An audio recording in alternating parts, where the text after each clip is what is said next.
और इस वीडियो में हम देखने वाले हैं 1 अक्टूबर को पूछे गए सेकंड शिफ्ट और थर्ड शिफ्ट के क्वेश्चंस को। चूँकि इससे पहले हमने वीडियो एक अपलोड किया हुआ सेकंड शिफ्ट का, लेकिन उस वीडियो में हम देख रहे हैं आवाज़ नहीं है। बाद में अपलोड करने के बाद जब हमने देखा तो उसमें आवाज़ नहीं था। तो इस वीडियो में हम आपको सेकंड और थर्ड शिफ्ट दोनों की वीडियो अपलोड कर दे रहे हैं। तो चलिए देर न करते हुए हम क्वेश्चंस का एनालिसिस कर लेते हैं जो एग्जाम में 1 अक्टूबर के सेकंड और थर्ड शिफ्ट में पूछे गए क्वेश्चंस हैं। साथ ही आप वीडियो को लाइक कर दीजिए, चैनल को सब्सक्राइब कर दीजिए और अपने दोस्तों के साथ शेयर कर दीजिए। और आपको जो भी क्वेश्चन मिले, जो भी आज एग्ज़ाम देने वाले हैं या कल जो भी एग्ज़ाम देने वाले छात्र हैं, वो कृपया हमारे टेलीग्राम ग्रुप से जुड़ जाएँ और वहाँ पे अपने क्वेश्चन शेयर कर दें जो जो उनको याद आए, ताकि आगे एनालिसिस कराया जा सके, सही आंसर बताया जा सके। तो चलिए देर न करते हुए हम क्वेश्चंस एनालिसिस करना शुरू करते हैं। पहला क्वेश्चन पूछा गया था कि राष्ट्रपति के कार्यकाल की शर्त क्या है? तो राष्ट्रपति के कार्यकाल की शर्त किस अनुच्छेद में है, ये पूछा गया था। तो अनुच्छेद 59 में है। अनुच्छेद 59 में राष्ट्रपति के कार्यकाल की शर्तों को सूचीबद्ध किया गया है, वे जो इस प्रकार है। उसमें कहा गया है कि राष्ट्रपति संसद के किसी भी सदन या किसी राज्य विधानमंडल के सदन का सदस्य नहीं होना चाहिए। यदि ऐसा सदस्य राष्ट्रपति के रूप में निर्वाचित होता है तो यह समझा जाता है कि वह राष्ट्रपति का पद ग्रहण करने की तिथि पर सदन में से अपना स्थान छोड़ देता है, नहीं इस्तीफा दे देता है। दूसरी बात है कि राष्ट्रपति को किसी लाभ के पद पर नहीं होना चाहिए। और तीसरा, वह किराए के भुगतान के बिना आधिकारिक निवास में रह सकता है, यानी कि राष्ट्रपति भवन में रह सकता है बिना किराए दिए। वह संसद द्वारा कानून द्वारा निर्धारित परिलब्धियों, भत्तों और विशेष अधिकार प्राप्त करने का हकदार होता है। आगे हम राष्ट्रपति से पूछा जा रहा है, तो राष्ट्रपति से अनुच्छेद में हम देख लेते हैं। आगे है कि एक शॉर्ट ट्रिक होता है, पकानी कोको दुयोदशम, यानी कि प से होता है कि पद, यानी अनुच्छेद 52 में राष्ट्रपति के पद की चर्चा है। क से होता है कार्यकाल, यानी कि अनुच्छेद 53 में कार्यकाल की चर्चा है। नी से होता है निर्वाचन मंडल, यानी अनुच्छेद 54 में निर्वाचन मंडल की चर्चा है। और को से होता है निर्वाचन कोटा और प्रक्रिया, जो कि अनुच्छेद 55 में है। आप इसे लाइन से याद कर सकते हैं, पकानी को का दुयोदशम, जो कि आपका लाइन से ऐसे बन जाता है 52, 53, 54, 55, 56 ऐसे करके। और का से होता है कार्यकाल, इन 56 में राष्ट्रपति के कार्यकाल की चर्चा है। दू से होता है दोबारा निर्वाचन, यानी राष्ट्रपति के दोबारा निर्वाचन कैसे होगा, वो आपका आर्टिकल 57 में है। उसके बाद यो से होता है योग्यता, यानी कि अनुच्छेद 58 में योग्यता के बारे में चर्चा है। द से होता है दशा, यानी अनुच्छेद 59 में दशा की चर्चा है। स्व से होता है शपथ, यानी अनुच्छेद 60 में शपथ की चर्चा है। और म से होता है महाभियोग, यानी अनुच्छेद 61 में आपका महाभियोग की चर्चा है। चलिए आगे देख लेते हैं अगला क्वेश्चन। अगला क्वेश्चन पूछा गया था कि ब्रिक्स संसदीय फॉर्म में भारत के संसद को रिप्रेजेंट किसने किया था? तो भारत के संसद को ओम बिरला साहब ने रिप्रेजेंट किया था। 2023 में आयोजित 9वें ब्रिक्स संसदीय फोरम में विभिन्न देशों के संसद सदस्यों ने भाग लिया था। इस फोरम का आयोजन 27-28 सितंबर 2023 को जोहान्सबर्ग दक्षिण अफ्रीका में हुआ था। इस फोरम में भारत की संसद का प्रतिनिधित्व करने वाले प्रमुख सदस्य लोकसभा अध्यक्ष ओम बिरला थे। चलिए आगे देख लेते हैं अगला क्वेश्चन। अगला क्वेश्चन पूछा गया था 1928 में आयोजित प्रथम अखिल बंगाल छात्र परिषद के अध्यक्ष कौन थे? तो सितंबर 1928 में जवाहरलाल नेहरू की अध्यक्षता में 4 दिवसीय सम्मेलन के अंत में अखिल बंगाल छात्र संघ की स्थापना की गई थी। 22 से 25 तारीख तक यह सम्मेलन श्रद्धानंद पार्क में आयोजित किया गया था, जिसकी अध्यक्षता किसने किया था? पंडित जवाहरलाल नेहरू ने किया था। चलिए आगे देख लेते हैं अगला क्वेश्चन। अगला क्वेश्चन पूछा गया था कवल बाघ अभ्यारण्य किस राज्य में स्थित है? तो कवल बाघ अभ्यारण्य जो है वो तेलंगाना राज्य के मंचेरियल जिले के जगन्नारम मंडल में स्थित है। भारत सरकार ने 2012 में कवल वन्य जीव अभ्यारण्य को बाघ अभ्यारण्य के नाम से घोषित किया था। आगे हम कुछ नेशनल पार्क देख लेते हैं जो कि आने वाले एग्जाम में जरूरी होगा। वाल्मीकि नेशनल पार्क जो है वो कहाँ है? बिहार में है। वायनाड वाइल्ड लाइफ सेंचुरी कहाँ है? तो ये आपका केरला में है। जिम कॉर्बेट नेशनल पार्क कहाँ है? तो ये उत्तराखंड में है। और मदुलाई सेंचुरी कहाँ है? तो ये तमिलनाडु में है। ध्यान रखिएगा, महाराष्ट्र में सबसे ज़्यादा नेशनल पार्क है और वो 59 है। और सबसे अधिक अगर पूछा जाए किस राज्य में आपका अभ्यारण्य है, तो वो आपका महाराष्ट्र में है। अनुच्छेद 51A(H) किससे संबंधित है? अनुच्छेद 51 से लगातार क्वेश्चन पूछे जा रहे हैं, तो इससे हम एक्स्ट्रा फैक्ट इसका जरूर देख लीजिए।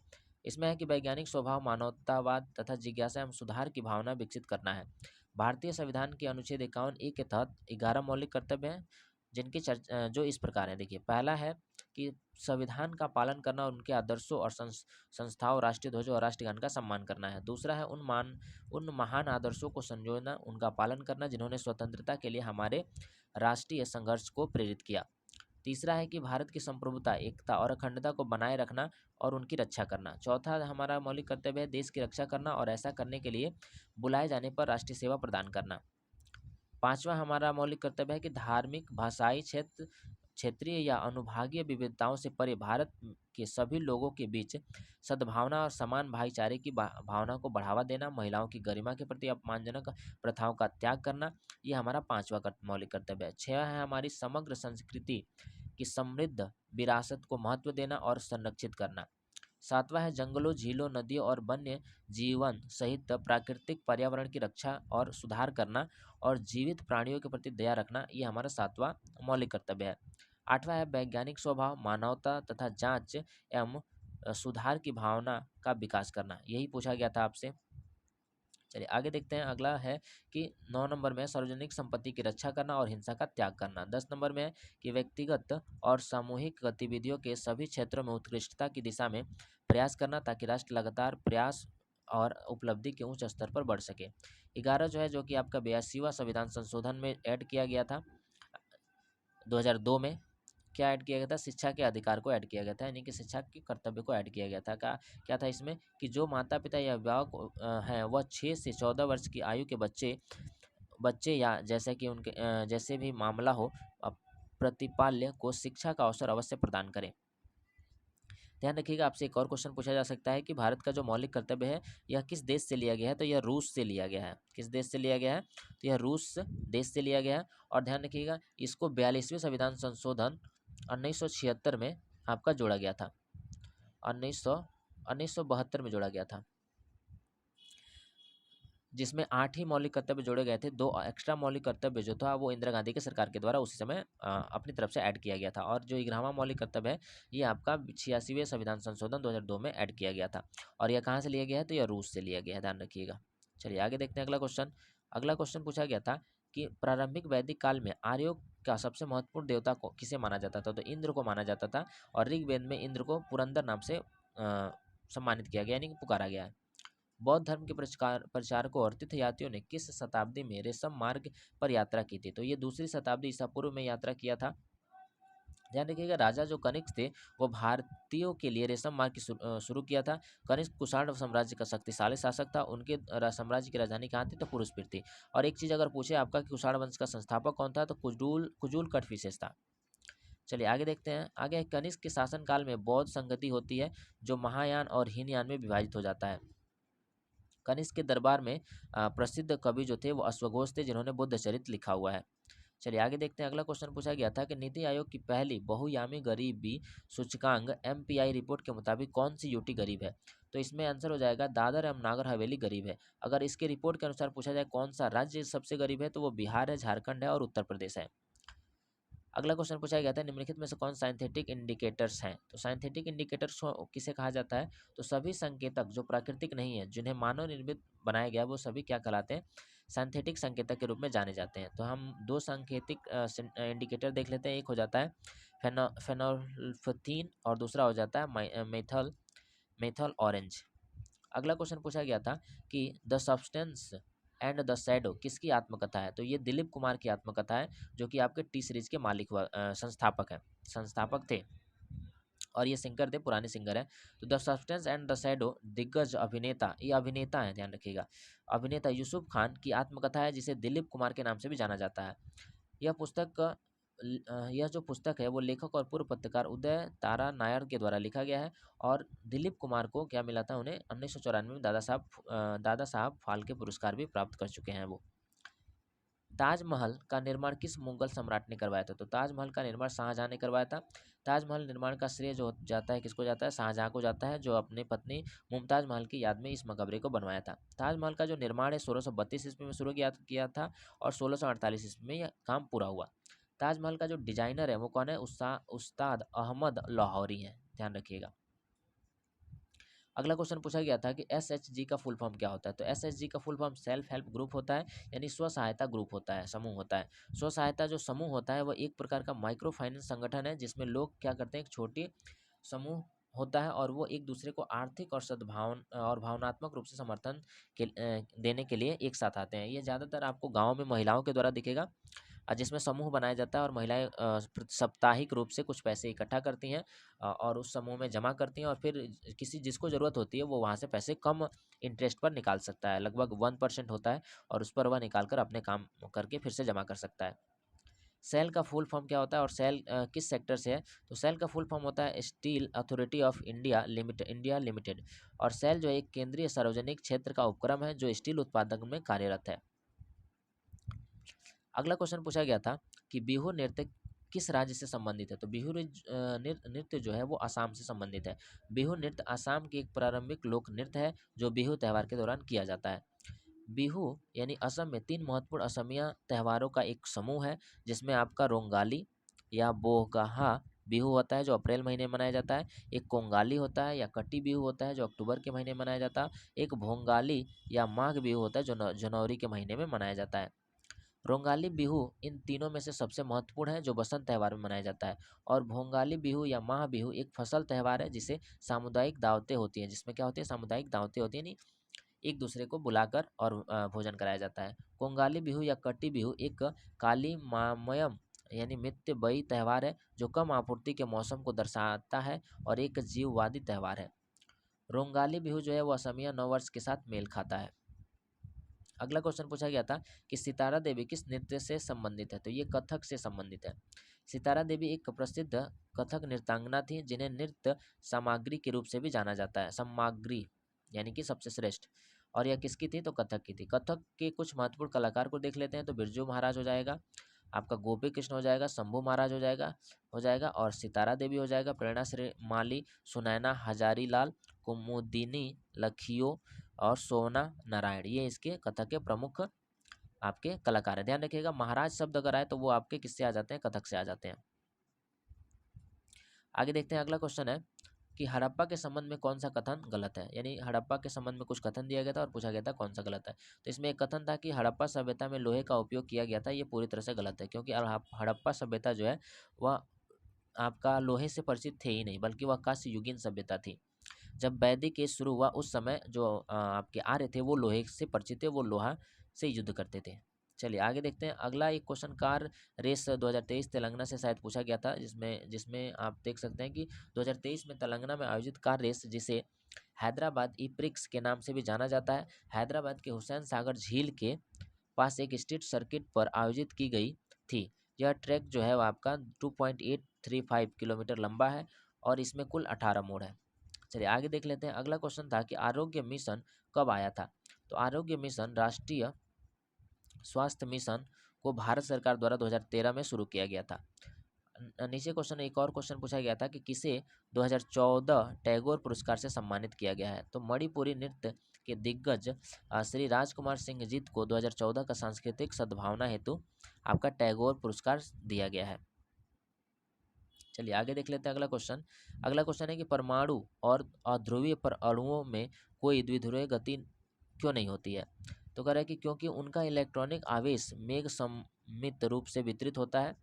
परमाणु और अध्रुवीय अणुओं में कोई द्विध्रुवीय गति नहीं होती है क्योंकि इनके इलेक्ट्रॉन चार्ज क्लाउड सममित रूप से वितरित होते हैं। अध्रुवीय बंद होते हैं क्योंकि दो परमाणुओं के बीच इलेक्ट्रोनेगेटिविटी में जो अंतर होता है वो 0.4 से कम होता है। अध्रुवीय बंधों में किसी भी प्रकार का शुद्ध द्विध्रुवीय गति नहीं होती है और आमतौर पर यौगिक बनते हैं जहां समरूपता की उपस्थिति होती है। आगे क्वेश्चन पूछा गया था आपका अमाइलेज, लाइपेज और ट्रिप्सिन से पाचन के संबंध में क्वेश्चन था। तो यह क्या करते हैं? तो ये हमारे पाचन में मदद करते हैं। इनके बारे में हम देख लेते हैं। तो आपका एमाइलेज, लाइपेज और ट्रिप्सिन ये तीन क्या है? पाचन एंजाइम है। एमाइलेज के बारे में हम देखते हैं। तो एमाइलेज जो है वो एक तरह से कार्बोहाइड्रेट और स्टार्च को शर्करा में तोड़ता है। यह लार और अग्नाशय से स्रावित होता है। लार में पाया जाने वाला एमाइलेज टाइलिन में कहलाता है और टाइलिन स्टार्च को मल्टोज और डेक्स्ट्रीन में बदल देता है। लाइपेज जो है यह एक एंजाइम बसा या ट्राइग्लिसराइड्स को मुक्त फैटी एसिड और ग्लिसरॉल में तोड़ता है, को मुक्त फैटी और एसिड को किसमें तोड़ता है? ग्लिसरील में तोड़ता है। यह अग्नाशय आंत, पेट और बसा ऊतकों से स्रावित होता है। ट्रिप्सिन जो है यह एक प्रोटीन पाचन एंजाइम है में मदद करता है। यह जो एंजाइम है किस में मदद करता है? प्रोटीन के पाचन में मदद करता है। यह छोटी आंत में प्रोटीन को छोटे पेप्टाइड्स में तोड़ता है। ट्रिप्सिन को निष्क्रिय रूप में ट्रिप्सोनोजेन के रूप में अग्नाशय में से स्रावित किया जाता है। आइए ध्यान रखिए, ये थर्ड शिफ्ट के क्वेश्चंस हैं। तो इसमें पूछा गया था 2023 में इंटर कॉन्टिनेंट कप का कौन सा संस्करण आयोजित किया गया था। तो यह तीसरा संस्करण आयोजित किया गया था। साल 2023 में इंटर कॉन्टिनेंटल कप का तीसरा संस्करण आयोजित किया गया था। इसे 2023 हीरो इंटर कॉन्टिनेंटल कप के नाम से भी जाना जाता है। यह फुटबॉल टूर्नामेंट 9 से 18 जून 2023 के बीच भुवनेश्वर कलिंगा स्टेडियम में आयोजित किया गया था। इस टूर्नामेंट में भारत ने लेबनान को हराकर खिताब जीता था। चलिए आगे देखते हैं। आगे है इसमें कि इस साल 2023 में इंटर कॉन्टिनेंटल आपका जो कप है वो T20 IW आयोजित किया था। यह टूर्नामेंट जो है 4 से 6 अगस्त 2023 के बीच बुखारेस्ट रोमानिया में खेला गया था। इस टूर्नामेंट का आयोजन यूरोपीय क्रिकेट नेटवर्क ECN ने किया था। साल 2023-24 में IIHF कॉन्टिनेंटल कप आयोजित किया गया था। आगे क्वेश्चन है कि यू आकार की जो घाटी है किसके द्वारा बनाई जाती है। तो यू आकार की जो घाटी होती है वो आपका हिमनद के द्वारा बनाई जाती है। ऐसे यू आकार की घाटी बनती है। तो यह किससे बनाई जाती है? हिमनद के द्वारा बनाई जाती है। धरती के मुख पर घाटियाँ सबसे प्रमुख भूमि है। वे ग्रह पृथ्वी पर लगभग हर महाद्वीप में पाए जाते हैं, समुद्री बोतलों और अन्य ग्रहों के साथ। घाटियों में आमतौर पर एक भी या यू आकार की नकल करने वाले गोल पक्ष होते हैं, यानी कि एक भी आकार की घाटी होती है और एक यू आकार की घाटी होती है। यू आकार की घाटियाँ हिमनद के कटाव के माध्यम से बनती हैं और भी आकार की जो घाटियाँ तब होती हैं जब एक नदी अपने स्रोत के पास होती है। यह अक्सर भी आकार की घाटी विकसित करती है क्योंकि नदी नीचे गिरती है। इसे ऊर्ध्वाधर कटाव कहा जाता है। जब नदी बनाती है तो वो भी आकार की घाटी बनाती है और हिमनद बनाते हैं तो यू आकार की घाटी बनाते हैं। चलिए आगे देखते हैं। अगला क्वेश्चन है कि निम्नलिखित में से किसने 1831 के रामोसी विद्रोह का नेतृत्व किया था। तो उमाजी राजे ने किया था। 1831 में रामोसी विद्रोह का नेतृत्व उमाजी राजे नाइक ने किया था। रामोसी वे लोग थे जिन्होंने महाराष्ट्र राज्य के सतारा, पुणे आदि जिलों में मराठा सेना और पुलिस के निचले रैंक स्तरों में सेवा की थी। ब्रिटिश प्रशासन के नए पैटर्न के खिलाफ चित्तौड़ सिंह ने इसका नेतृत्व किया था। 1822 में रामोसी विद्रोह हुआ था। ध्यान रखिएगा 1822 में क्या होता है? रामोसी विद्रोह हुआ था। ठीक है, चलिए तो ये क्वेश्चन थे आपके सेकंड और थर्ड शिफ्ट के क्वेश्चंस थे। वीडियो को आप चैनल पे अगर नए हैं तो सब्सक्राइब कर दीजिए चैनल को, वीडियो को लाइक कर दीजिए और अपने दोस्तों के साथ शेयर कर दीजिए। साथ ही अगर हमारे जो टेलीग्राम ग्रुप है उसे ज्वाइन कर लीजिए और जो क्वेश्चंस आप एग्जाम देकर आ रहे हैं, जो क्वेश्चन याद रह रहे हैं, उसे प्लीज़ आप लोग ग्रुप में भेज दिया कीजिए। चलिए तो फिर मिलते हैं हम लोग नेक्स्ट वीडियो में, तब तक के लिए धन्यवाद।